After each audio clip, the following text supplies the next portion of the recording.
The crimson dust of Redemption Gulch clung to everything like a second skin, a fine red powder that tasted of iron and regret. It settled on the brim of Cole Brennan's hat as he stood before the teller's cage in the town bank, a place that always felt colder than it should. 3 months. 3 months since the last raid, and the Circle M ranch was bleeding money. Cole's own savings were nearly gone, poured into replacing stolen stock and reinforcing fences that seemed to offer no defense at all. "I understand your position, Mr. Brennan the teller." A nervous man named Abernathy stammered, his eyes darting toward the manager's closed door. "But with the recent troubles, Judge Morrison's collateral is stretched thin. The judge's word has been good in this valley for 30 years. Cole set his voice a low rumble that carried no threat, only the weight of unshakable fact. "The ranch will recover. We just need this loan to see us through the season." He kept his hands flat on the polished wood of the counter, a conscious effort to appear calm. But inside, a familiar storm was gathering. This wasn't just about money. It was about a promise he'd made to an old man who had given him a second chance when he had no right to expect one. The bank's front door swung open with a violent bang, smashing against the interior wall. Sunlight and a cloud of red dust flooded the room, silhouetting 5 figures. They were masked, their faces covered by dark bandanas, but their movements were too precise, too disciplined for common highwaymen. This was an operation. "Ladies and gentlemen," a voice announced, slicing through the sudden, terrified silence. It was a voice that did not belong in the grit and dust of the West. It was cultured, articulate, and utterly devoid of warmth, like the chime of a funeral bell. "This is a redistribution of capital. Please remain calm, and your cooperation will ensure your continued good health." The leader stepped forward. He was taller than the others, dressed in a black duster that seemed to absorb the light around him.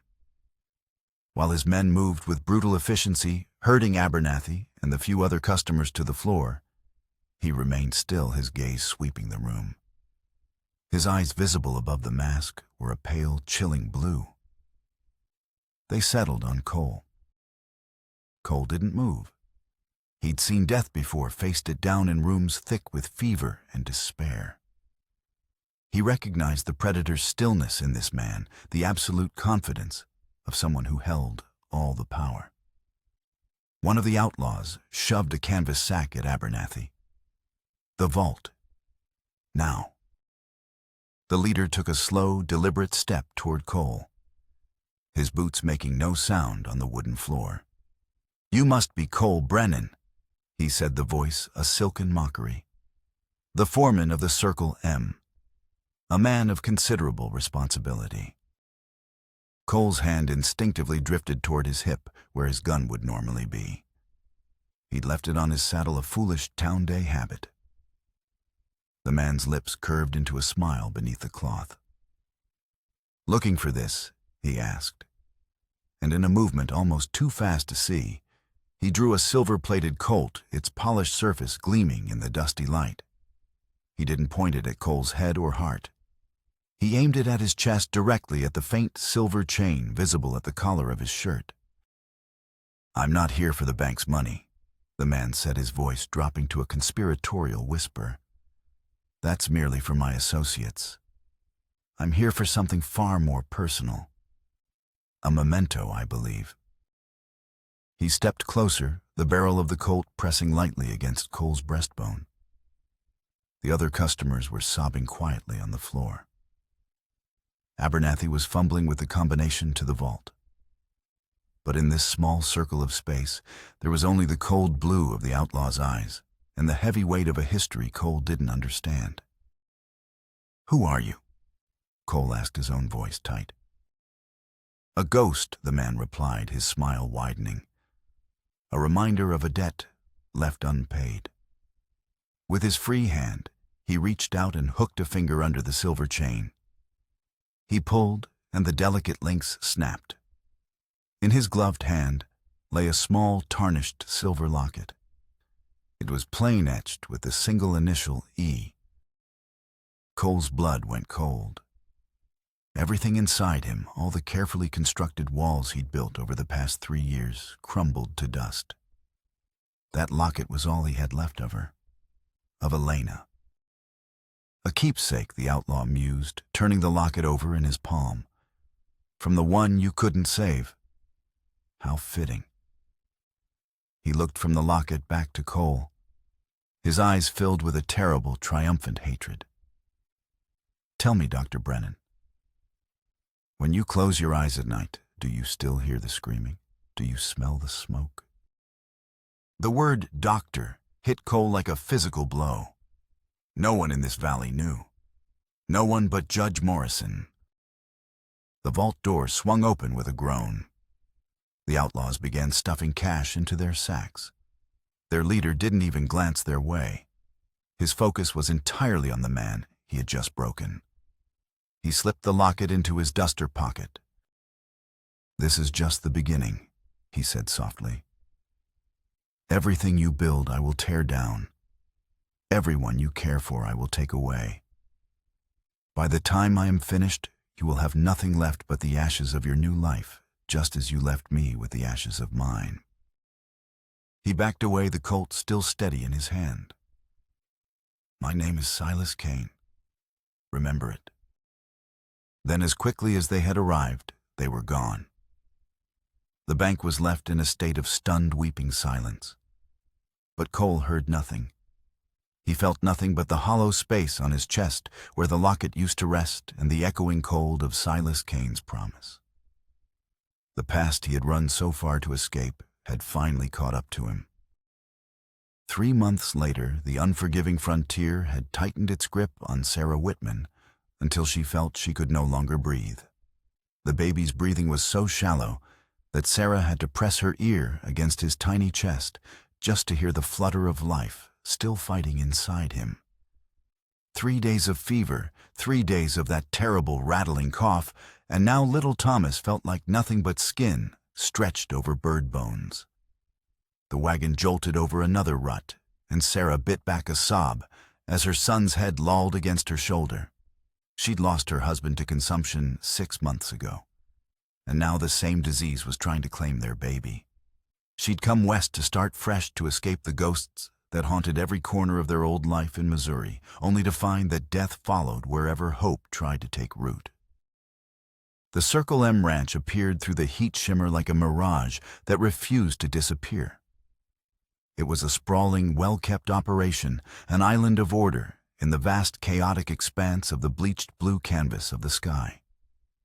Corrals full of horses, the lowing of distant cattle, the scent of sagebrush and distant rain on the wind. It all spoke of a life she had once dreamed of.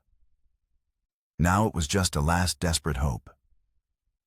The ranch hands in Dry Creek had mentioned a cook. Gruff as a bear, they'd said, but decent enough. Sarah didn't care about his mood. All she cared about was the thin whistle of breath still escaping Thomas's lips. She pulled the wagon up to the main house and climbed down on shaking legs, Thomas a precious, fragile bundle of sorrow in her arms. The smell of wood smoke and roasting meat from the cookhouse made her empty stomach clench. When had she last eaten? Time had blurred into one endless cycle of worry and prayer. "Help," she called out, her voice cracking from thirst and exhaustion. "Please, someone help me." The cookhouse door opened. A man emerged, wiping his hands on a stained apron. He was tall and broad-shouldered, with dark hair streaked with premature silver, and eyes the color of storm clouds preparing for a fight. There was a weariness about him, a deep-seated grief that she recognized because she saw it in her own reflection every morning. But it was his hands that held her attention. They were scarred and weathered from hard work, but they moved with a surprising deliberate grace as he approached. "Ma'am," his voice was rough around the edges like whiskey left too long in the sun. "What's wrong?" "My baby," she whispered, lifting Thomas toward him with trembling arms. "He's sick, so sick. I don't know what else to do." The words tumbled out in a rush, a torrent of fear and desperation. "Please, I'll work for you. I'll do anything. Just help him." The man took Thomas from her arms with a practiced ease that was startling. Sarah watched his face change as he felt the baby's weight, saw the fever flush on those tiny cheeks, heard the labored breathing that had haunted her dreams. His expression grew grim, the lines around his eyes deepening. But there was no hopelessness in it.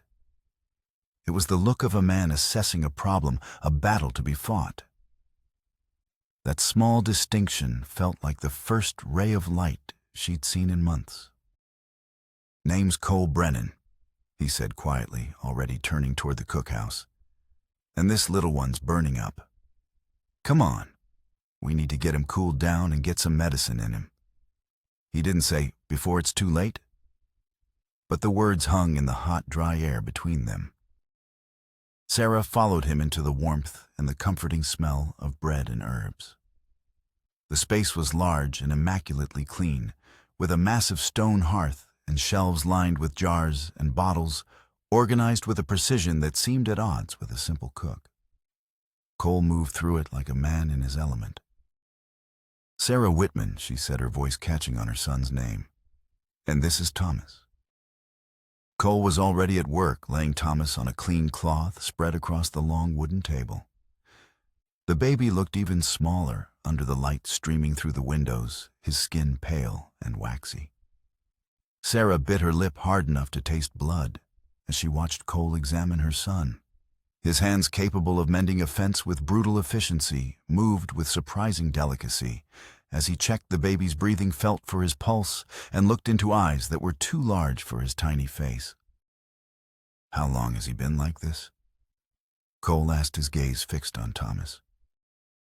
3 days, Sarah said, wrapping her arms around herself to stop the trembling. "Maybe 4.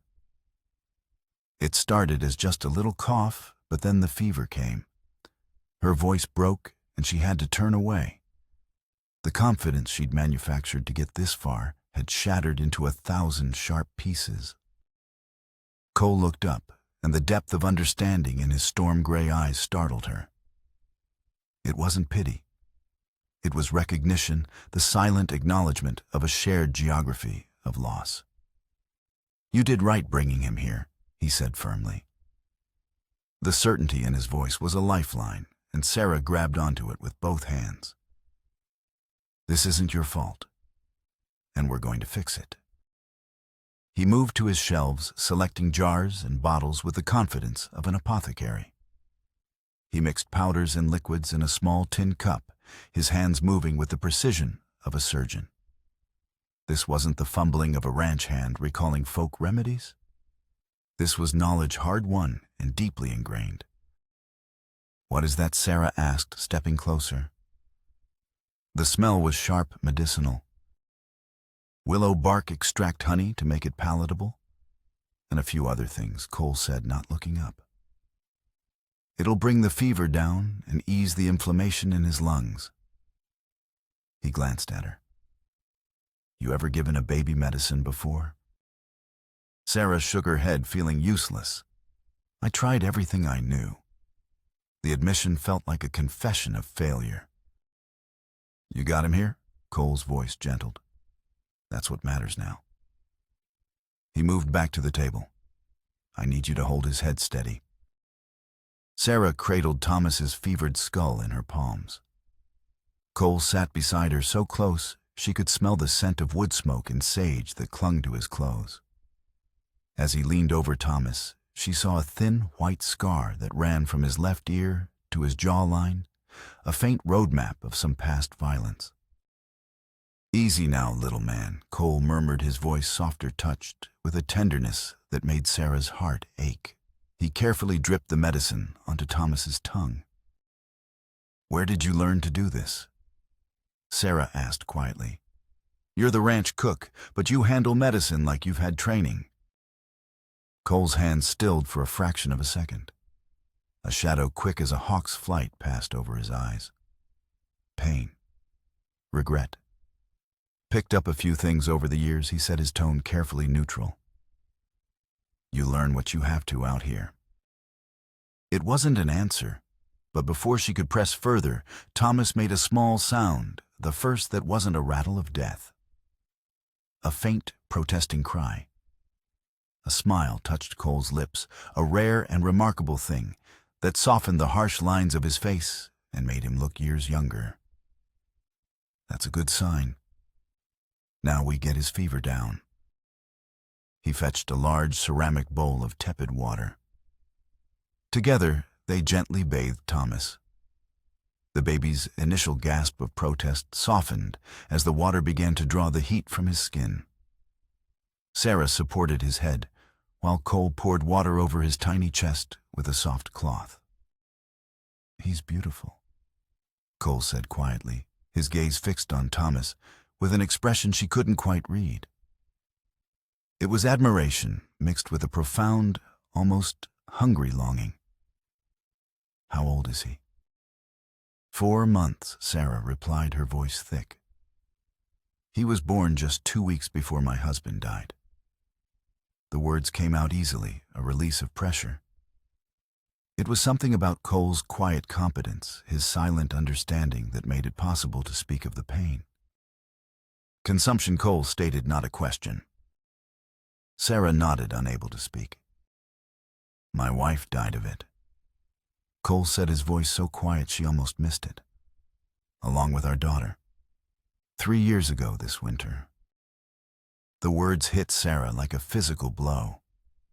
She looked up and saw it then in the carefully controlled grief in his face, the permanent shadows under his eyes that matched her own. Suddenly, his expertise, the longing in his gaze, it all made a terrible, heartbreaking sense.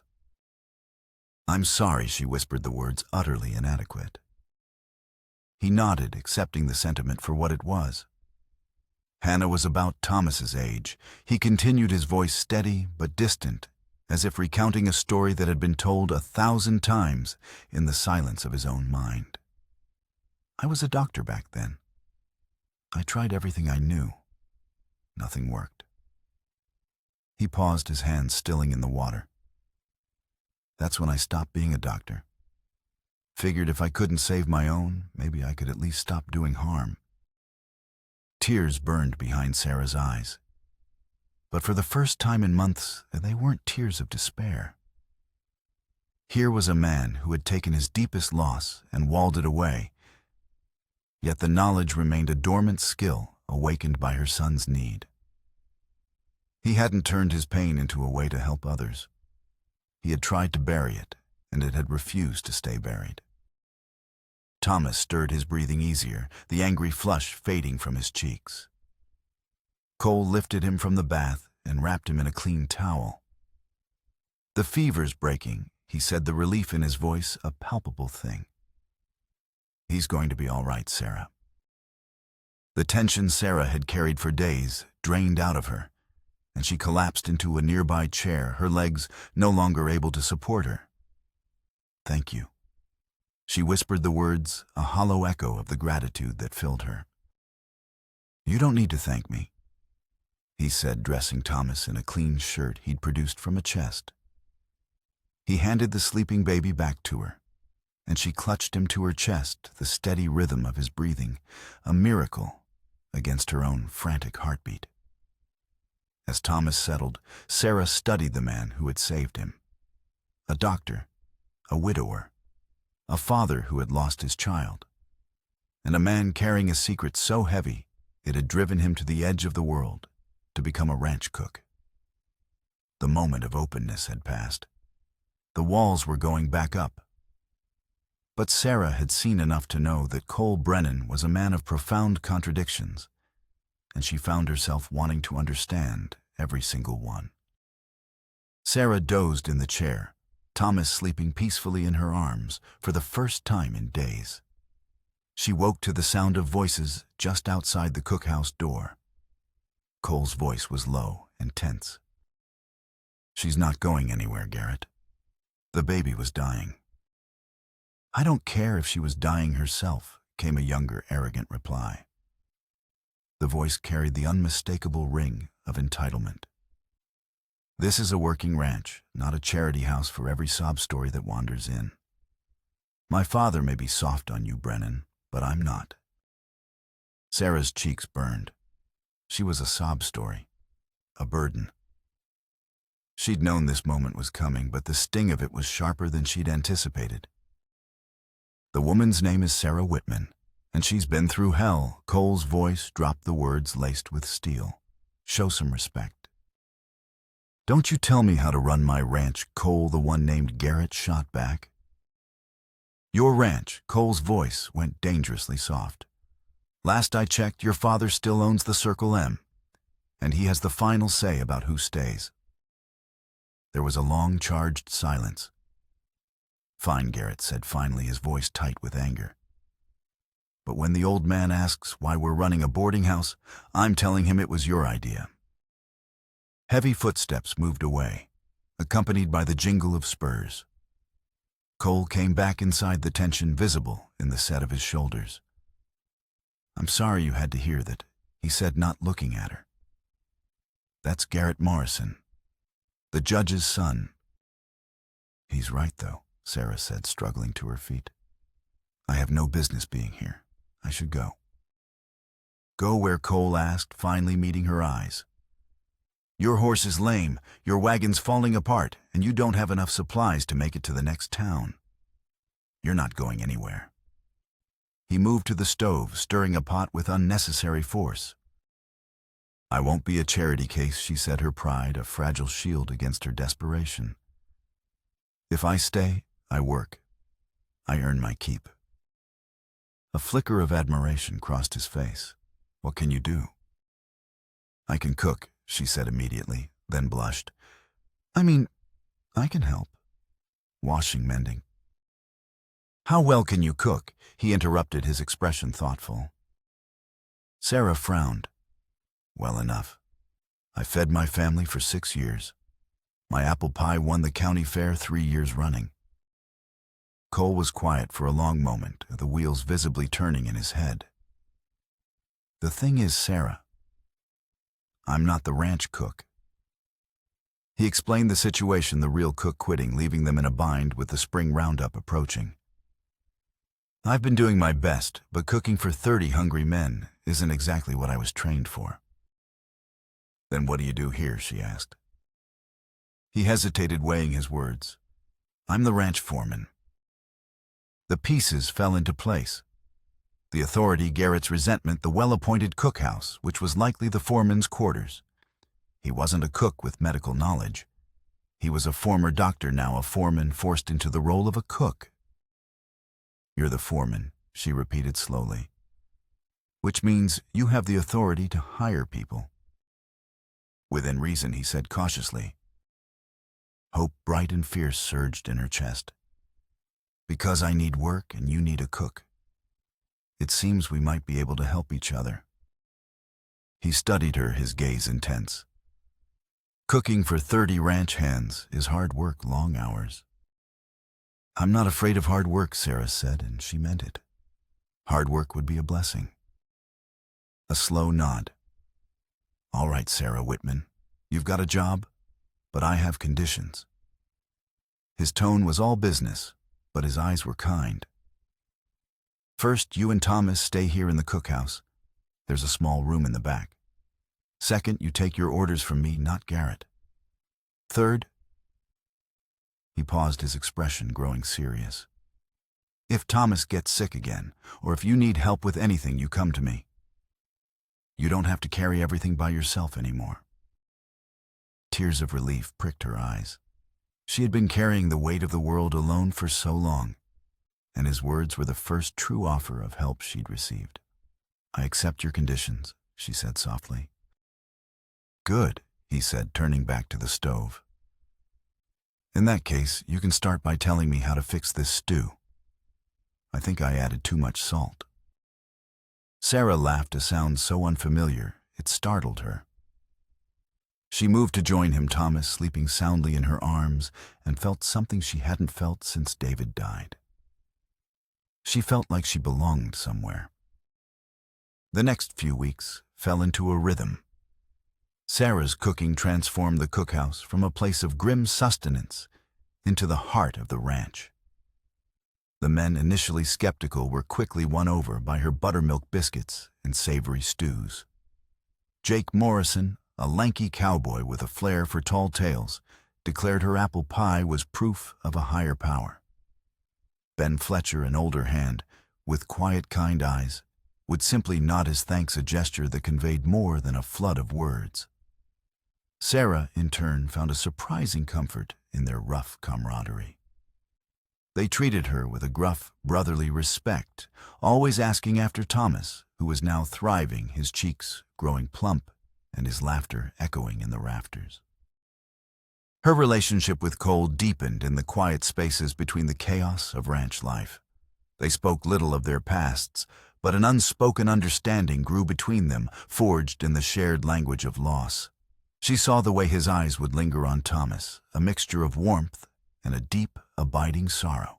He saw the resilience behind her weariness, the steel spine that had carried her across a continent. Garrett remained a constant, sour presence.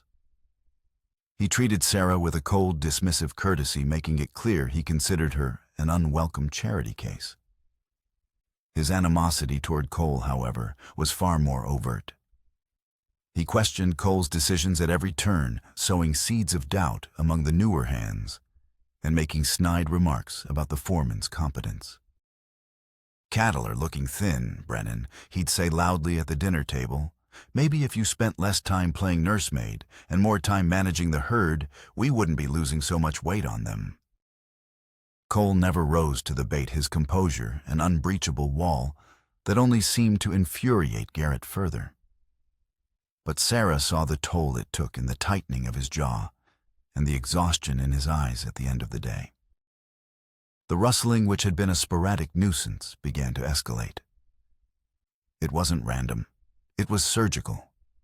A dozen head taken from a far pasture one night, a prize bull vanished the next. The thieves were ghosts, leaving behind few tracks and no witnesses. They knew the ranch's layout, the patrol schedules, the location of the best stock. It felt personal. One evening, after the men had eaten and departed, Cole sat at the long table, a map of the Circle M spread before him, marking the locations of the thefts. Sarah brought him a cup of coffee, placing it gently beside his hand. "They're trying to cripple us," he said, not looking up. He traced a line on the map with his finger. "Every hit is calculated. They take just enough to hurt, not enough to start an all-out war. They're bleeding us dry, slow and deliberate." He finally looked at her, his gray eyes clouded with a frustration that went deeper than stolen cattle. "And I know who's behind it." He told her then about the bank robbery, about Silas Kane and the stolen locket. He spoke of the fire of his wife Elena and his daughter Hannah, the words coming out in clipped, painful sentences. He told her he had been a doctor, and on the night of the fire at the town clinic, he had faced an impossible choice. His wife was dying from the consumption, her breath rattling in her chest, while a dozen others were injured in the blaze. There was another man in the clinic, Cole said, his voice barely a whisper, his gaze fixed on a memory only he could see. A young man, his brother, trapped inside. He was screaming at me to help, but Elena, she was calling for me. I stayed with her. I held her hand as she died while the clinic burned to the ground. He finally looked at Sarah, his eyes filled with a guilt that 3 years had not erased. That young man, I saw his face in the firelight. It was Silas Kane. Sarah reached across the table and covered his hand with her own. "You made a choice, Cole. You chose your wife in her last moments. No one can fault you for that." "Silas Kane does," he said grimly. "He's not just after cattle. He's after revenge. He's destroying the Circle M because it's my new life. It's the place that gave me refuge." A cold dread settled in Sarah's stomach. This wasn't about profit. It was a vendetta. But something still didn't make sense. But why the judge? Why target the whole ranch? If his fight is with you, why not just come for you? That was the question that haunted Cole. The connection was missing. The following day, he rode out with Ben Fletcher to inspect a northern fence line that had been cut the night before. Sarah watched them go, a knot of anxiety tightening in her chest. While they were gone, Judge Morrison rode in. He was an older man, but he sat his horse with an easy authority, his face a testament to a life lived under the sun and sky. He had Garrett's jawline, but his eyes held a wisdom and kindness that were entirely his own. He dismounted and approached the cookhouse, removing his hat. "Mrs. Whitman," he said, his voice a pleasant baritone, "I hope I'm not interrupting your work. I just wanted to thank you. I haven't seen the men this content at mealtime in years." "It's my pleasure, Judge Morrison," Sarah replied, wiping her hands on her apron. "Please call me Arthur," he insisted. He glanced around the ranch yard. "Is my son about?" "I believe he rode out toward the east pasture this morning, sir." The judge sighed, a sound heavy with fatherly frustration. "He and Cole at it again, I suppose." He looked at Sarah, his gaze perceptive. "Cole is a good man, Mrs. Whitman. The best foreman I've ever had. He pulled this ranch back from the brink when I hired him. I trust him with my life." He paused. "I know Garrett makes things difficult. He's impatient, ambitious. He thinks Cole is standing in his way." "It's not my place to say, sir," Sarah said carefully. "Nonsense," the judge said with a wry smile. "Everyone on this ranch has an opinion, and most of them are right." He hesitated, then seemed to come to a decision. "You should know. The reason I trust Cole so completely is because I know what he's overcome. I was the one who found him 3 years ago. He was a broken man." The judge's eyes grew distant. "I was the presiding judge at the inquest for the clinic fire in Redemption Gulch. A terrible tragedy. Many people died." He looked directly at Sarah, including Cole's family, and Silas Kane's younger brother. There were whispers, accusations that Dr. Brennan had neglected his duty. But I saw the truth. I saw a man destroyed by an impossible choice, not a criminal. I ruled the fire a tragic accident and cleared his name of any wrongdoing. When it was over, he was ready to just walk into the desert and disappear. I couldn't let that happen. I offered him a job here, a chance to start over away from the whispers. The world tilted on its axis.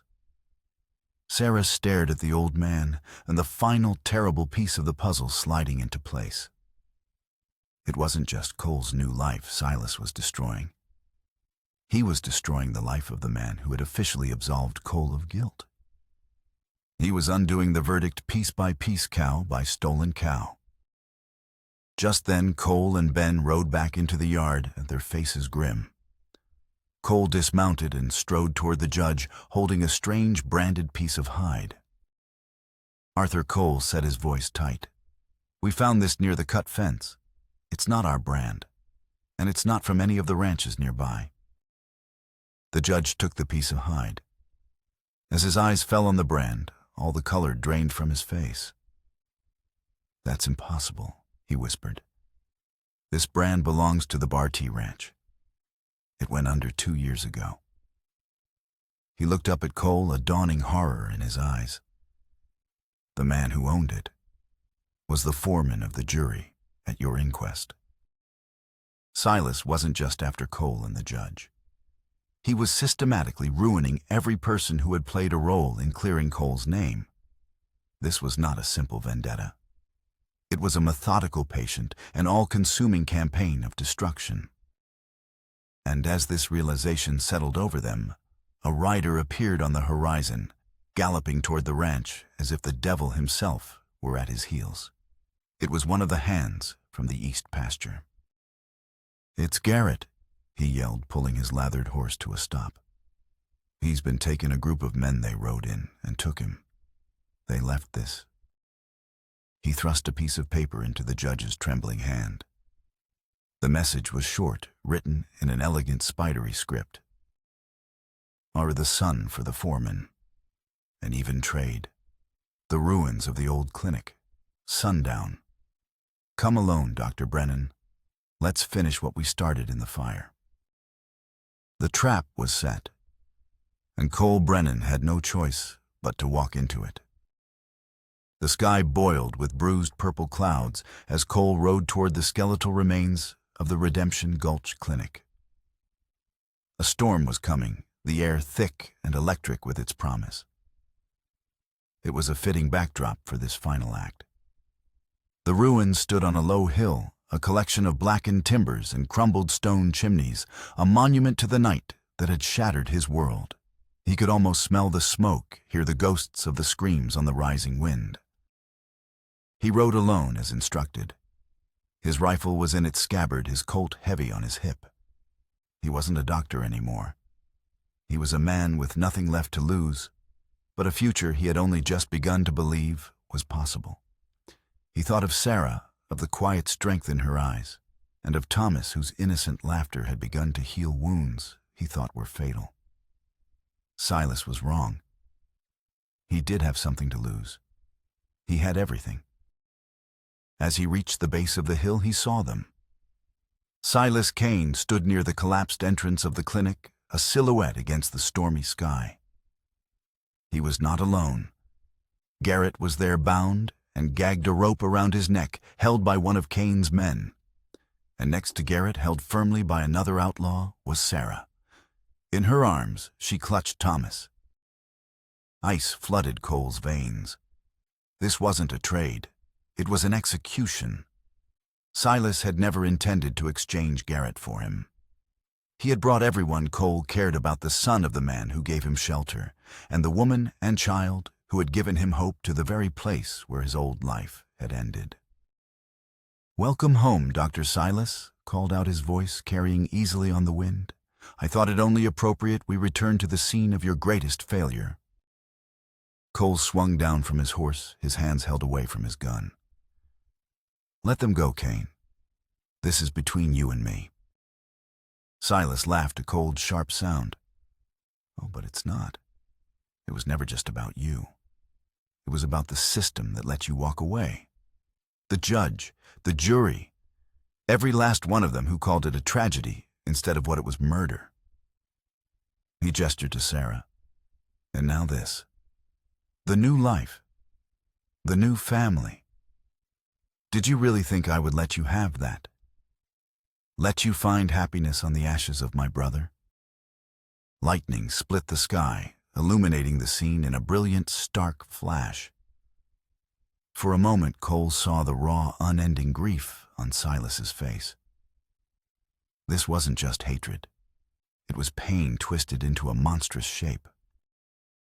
"Your brother Daniel was trapped," Cole said, his voice steady. "The roof had collapsed. There was nothing anyone could do." "You didn't even try," Silas roared, his cultured facade cracking to reveal the raging inferno beneath. "You were with her, your dying wife. While my brother, a boy of 17, burned alive, you let my family burn to save yours, and you failed at both." The accusation, the one Cole had leveled at himself in the dead of night for 3 years, struck him with the force of a physical blow. He had failed. He hadn't saved Daniel. He hadn't saved Elena. He had only managed to save himself a hollow victory that felt more like a curse. "Untie the woman," Silas ordered, his voice returning to a chilling calm. "She and the child can have a front row seat. They should see the kind of man they've put their faith in." The outlaw released his grip on Sarah. She stumbled forward, her eyes wide with terror, but locked on Cole's. There was no accusation in her gaze, only a desperate, silent plea. "Survive."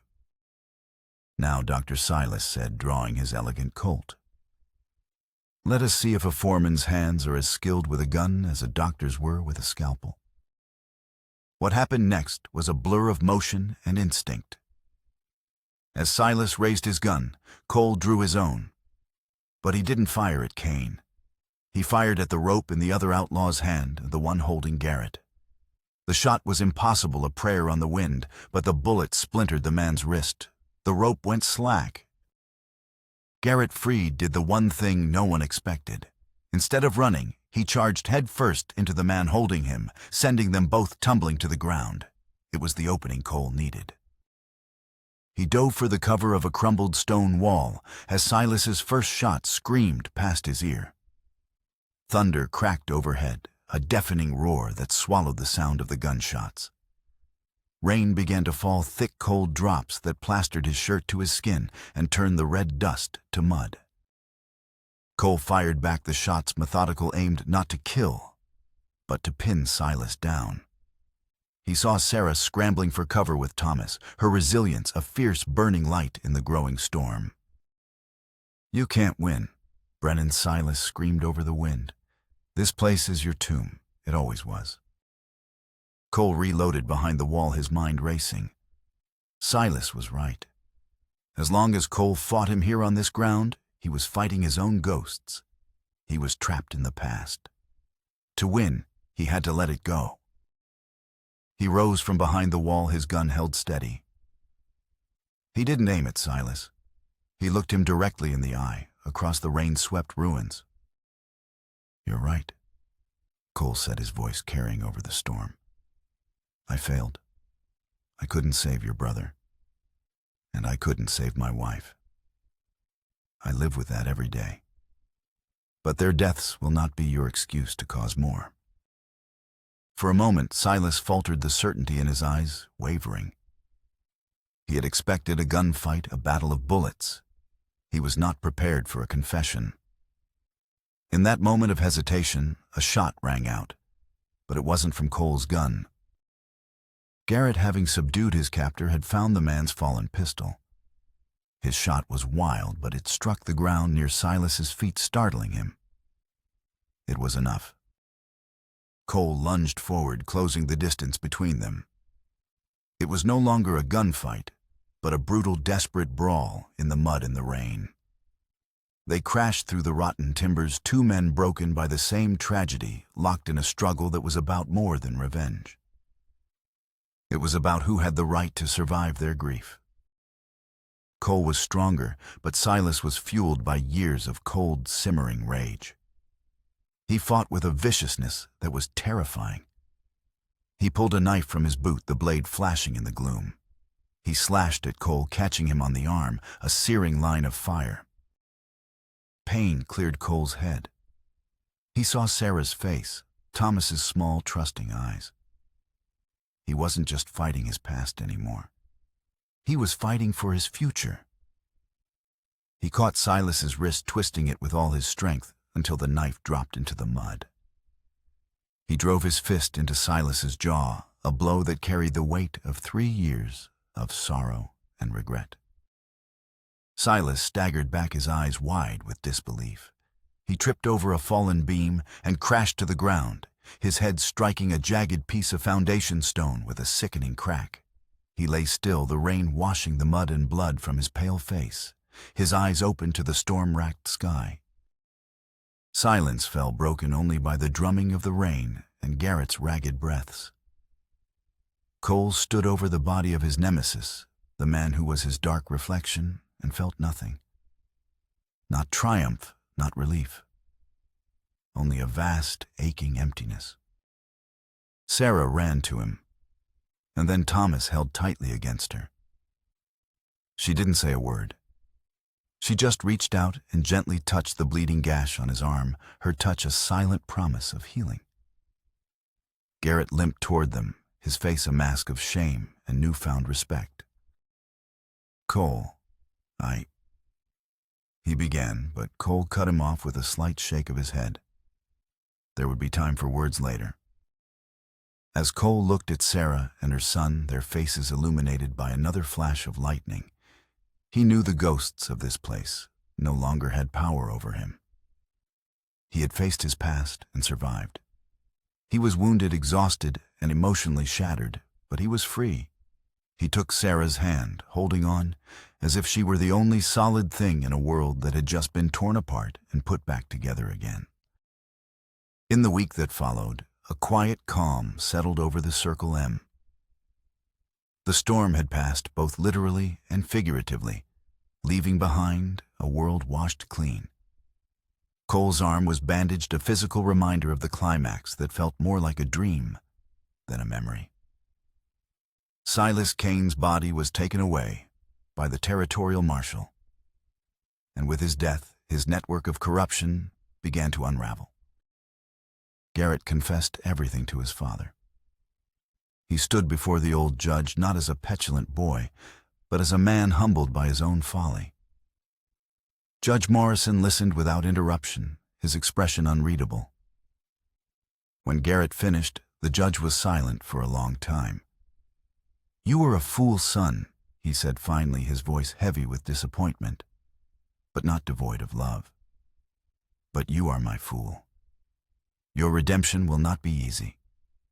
You will start by working alongside Ben Fletcher. You will learn this ranch from the ground up, not from the top down. You will earn your place here, or you will find another." It was a harsh sentence, but a just one, and Garrett accepted it with a quiet nod.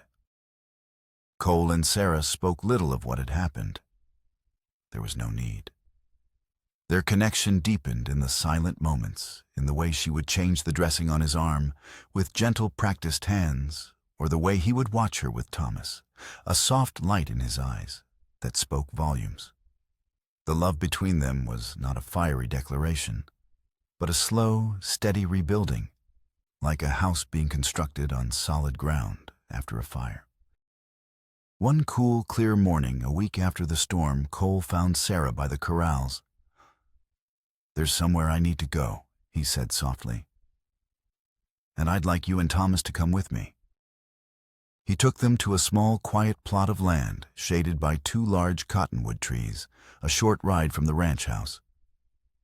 There were 2 simple wooden crosses there, weathered by the sun and wind. Elena Brennan, Hannah Brennan. Cole stood before the graves, his hat in his hands. Sarah stood beside him, holding Thomas, giving him the space he needed. For a long time, he just looked at the names, the silence stretching between them, filled with all the things that could never be said. Then he turned not to the graves, but to Sarah. "Elena," he said, his voice thick with emotion, but clear. "This is Sarah, and this is Thomas." He reached out and gently touched Thomas's cheek. The baby gurgled and grabbed his finger. "I finally learned what you always told me, that a heart is big enough to hold both memory and new hope. You were right." He looked at Sarah, his storm-gray eyes clear and full of a love so profound it took her breath away. "I'll never forget you. But it's time to live again." That evening, Cole knew what he had to do. He went to the small chest that held the few belongings he had kept of Elena's. It felt different now, not like opening a tomb, but like turning the page of a beloved book for the last time. He ran his hand over her worn, leather-bound journal, a book of poetry, a pressed wildflower. As he lifted the false bottom where he kept her letters, his fingers brushed against an envelope he had never seen before, tucked deep into the lining. His name was written on it in her familiar, elegant script. His hands trembled as he opened it. The letter was dated just 2 days before the fire. "My dearest Cole, if you are reading this, then my time has come. Do not grieve for me, my love. This illness has been a long shadow, and I am ready for the sun. I write this because I know you. I know the weight of the world you carry on your shoulders. I know your physician's heart, that sworn duty to heal everyone. But you have already given me the greatest healing of all, a life filled with love and a beautiful daughter. When my time comes, I want you to make me a promise. Stay with me. In those final moments, do not be a doctor. Be my husband. Your duty is to me, to our family. Whatever else is happening, whatever other calls there are on your time, they can wait. Your place is here with me. It is the only thing I ask. Know that whatever choice you make, as long as it is made from love, it is the right one. You have given me a perfect life. Now, you must go and live yours. Forever yours, Elena. Cole sank onto the edge of his bed, the letter shaking in his hand. Tears fell freely, not of grief, but of absolution. All this time, the guilt he had carried, the choice he had agonized over, she had freed him from it before it ever became a burden. He had honored her last wish. He had made the right choice, made the right. He folded the letter and put it in his pocket, a final piece of his past settling into its proper place. He walked out onto the porch of the cookhouse. The sun was setting, painting the vast sky in strokes of orange and gold and violet. Sarah was there, sitting on the steps, watching Thomas take clumsy, tentative steps in the dirt. She looked up as he approached, a quiet smile on her face. He sat down beside her, not saying a word. He just took her hand, his fingers lacing through hers. Their touch was comfortable, familiar, a promise of 1,000 shared sunsets to come. Together they watched their son, a tiny figure full of life and promise, silhouetted against the epic beauty of the West. The future was an open, hopeful horizon.